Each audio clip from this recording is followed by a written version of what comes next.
Of course, if you do know where your archaeology is located, well, that's not necessarily much good to you if you can't get through the gate because of the undergrowth choking the site.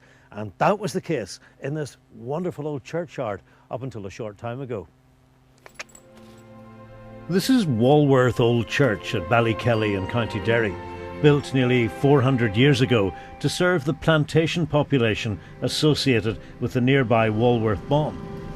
Even now, I can see what a wonderfully elegant building this must have been, with its finely curved windows and arches. Was this design imported along with the planters? This is a fairly typical arch of that period for several local churches with those associations. This beautiful red sandstone here is a lovely feature, and we're a little bit uncertain about the whole history of the church, to be honest with you.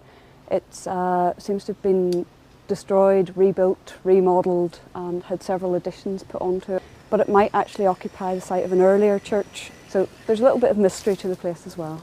Now, at the moment we're just starting to see the first glimpse of the original ruin, so to speak. What quality of build is involved here? We've got some of the old plaster work though remaining, and that's quite unusual to find on any of our buildings from that period. The fact, I suppose, is it's still standing at all, almost 400 years after it was built, gives you a good indication that it's a fairly well built structure to start with. We're very concerned though that material like this ivy digs into the mortar that's holding the building together, and eventually that will cause collapse. We can see here the gap we're standing in at the moment. There originally would have been a beautiful window here, and we found pieces of the window tracery lying on the site, but the ivy, the tree growth and everything else is just gradually causing the site to fall apart. Signs of the breakup of the structure of the church are all around. When the work stopped for lunch, Flub and I took advantage of the peace and quiet to explore the graveyard and found some interesting stones.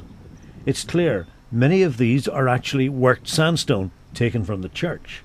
Window frames, door pillars and architraves recycled, put to another use as grave markers, and that's where they'll stay.